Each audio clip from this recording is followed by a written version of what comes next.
बिस्मिल्लाहिर्रहमानिर्रहीम। कैसे हैं यूट्यूब फैमिली। तो जी आज ज़बरदस्त से करेले गोश्त की रेसिपी शेयर कर रही हूँ। तो जल्दी से मेरे चैनल को सब्सक्राइब कर दें और साथ में जो बेल आइकन है उसको भी लाजमी दबाएं ताकि मेरी आने वाली हर वीडियो को आप देख सकें। तो चलें स्टार्ट करते हैं। इसके लिए मैंने 1 किलो बीफ का गोश्त लिया है और 2 अदद दरमियाने साइज़ के प्याज लिए हैं। तो इन्हें मैं बारीक काट रही हूँ। आप चाहें तो बीफ के गोश्त की जगह चिकन भी ले सकते हैं।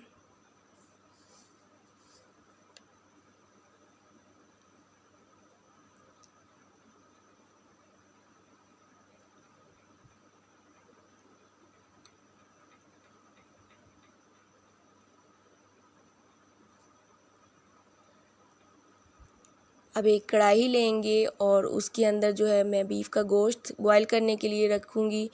उसमें मैंने गोश्त डाल दिया है और 2 अदद प्याज बारीक कटे हुए और 1.5 चम्मच लहसुन अदरक शामिल कर दूँगी।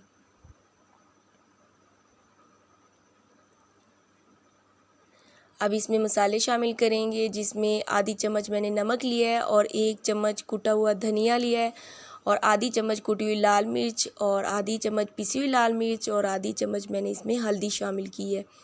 आप मसाले अपने टेस्ट के मुताबिक कम या ज़्यादा कर सकते हैं। अब गोश्त को बॉयल करने के लिए इसमें मैं 2 गिलास पानी शामिल कर दूंगी और इसे अच्छी तरह मिक्स करके ना हल्की आंच पर जो है दरमियानी आधा घंटे के लिए ना मैं इसे गलने के लिए रख दूंगी। अगर आप थोड़ी तेज़ आंच करेंगे ना तो गोश्त अंदर से कच्चा रह जाएगा।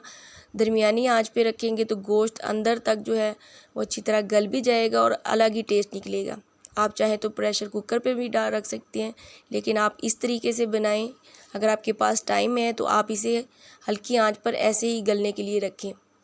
और इतनी देर तक जो है मैं आधा किलो करेले लिए मैंने और इन्हें ना जस्ट ऊपर से इसके छिलके बारीक से ना हल्के हल्के उतार रही हूँ।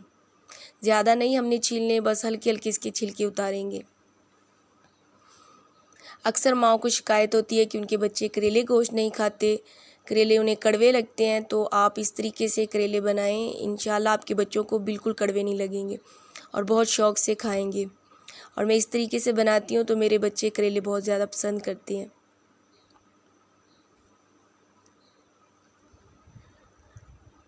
अब इनको दरमियान से हाफ़ करके इसके बीजों को रिमूव कर देंगे।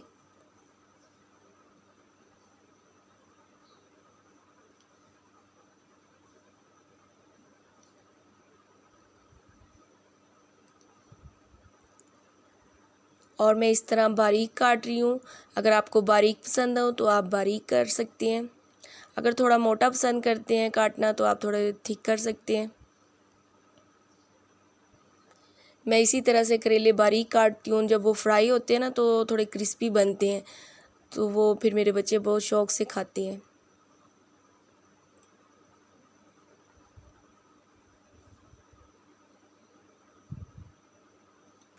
आप चाहें तो थोड़े करेले ज़्यादा भी कर सकते हैं।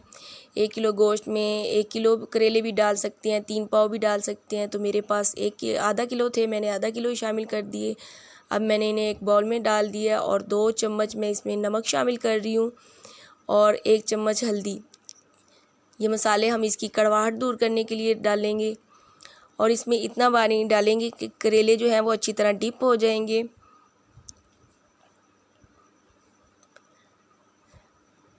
इनको फिर हम अच्छी तरह से मिक्स कर देंगे ताकि नमक और हल्दी जो है वो सारे करेलों में ना अच्छा सा एक जैसा चला जाए। अब जितनी देर में हमारे गोश्त जो है वो गलेगा, इतनी देर इसको भी ना करेलों को भी हम डिप करके रख देंगे।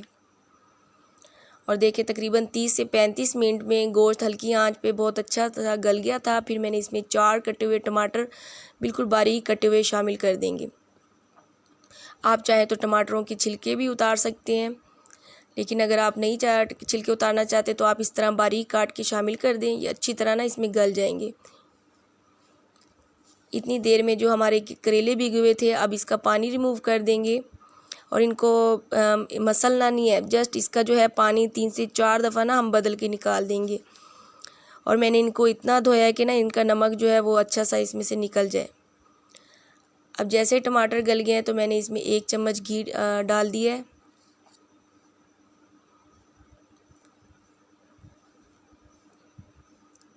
और इसमें 3 से 4 हरी मिर्चें शामिल कर दी है। देखिए इसका मसाला जो है वो ज़्यादा ड्राई नहीं करना, थोड़ी इसमें नमी रहेगी। करेलों को अच्छी तरह धोकर उनका पानी अच्छी तरह बिल्कुल छान के निकाल लिया था और बाकी कसर इसमें उतर जाएगी। बिना घी के हम ना इसको करेलों को पकाएंगे और करेलों को इतनी देर पकाएंगे जब तक कि इसका पानी जो है ना वो बिल्कुल मुकम्मल खुश्क ना हो जाए।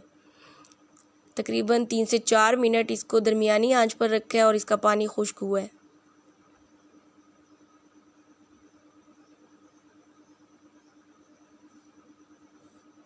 अब मैंने इसमें घी शामिल कर दिया है। आप इस तरीके से करेलों को ड्राई करके घी डालेंगे ना तो करेले जल्दी फ्राई हो जाएंगे।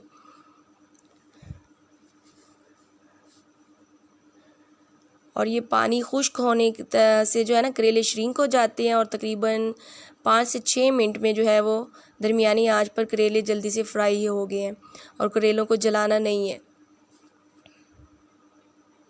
ना ज़्यादा कच्चे हों और ना ज़्यादा जले हों, इस तरह हल्के से लाइट कलर में हों। और जब मैं इस तरह करेलों को फ्राई करती हूँ ना तो इसमें चखते चखते मेरे बच्चे ख़त्म कर देते हैं। ये देखिए मेरे बेटे को बिल्कुल कड़वे नहीं लग रहे और बड़े शौक़ से खा रहा है। उसी घी में मैंने 1 अदद प्याज बारीक काट के वो भी थोड़ा सा हल्का सा फ्राई करूँगी। ज़्यादा नहीं फ्राई करना, बस हल्का सा ही ना इसका कच्चापन दूर हो जाए, हल्का सा फ्राई करेंगे। अब चूल्हे पर मैंने वही जो कौरमा सा बनाया था गोश्त का, उसके अंदर ये फ्राई किए हुए करेले शामिल कर देंगे और जो मैंने प्याज़ों को फ्राई किया है वो भी शामिल कर देंगे।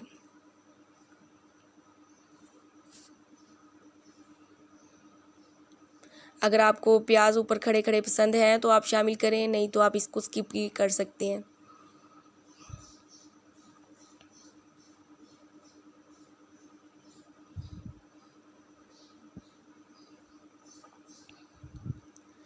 अब इन्हें मिक्स करके मज़ीद चूल्हे पर 3 से 4 मिनट के लिए ना पकाएंगे ताकि जो करेलों में बाकी कसर रह गई है वो भी इसमें पक जाएंगे।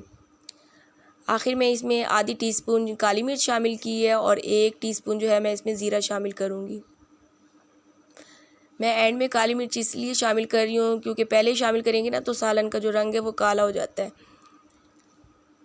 बस एंड में अब हरा धनिया मिक्स कर देंगे, डाल देंगे और इसे मिक्स कर देंगे।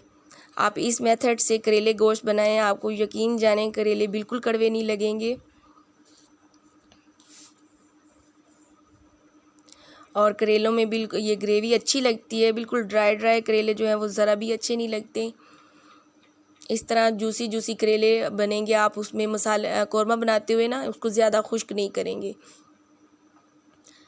तो उम्मीद है आपको मेरी रेसिपी अच्छी लगी होगी और अगर अच्छी लगे तो कमेंट्स भी करें और लाइक भी करें और शेयर भी करें। चलती हूँ, नई रेसिपी के साथ फिर आऊँगी। दुआओं में याद रखिए। अल्लाह हाफिज़।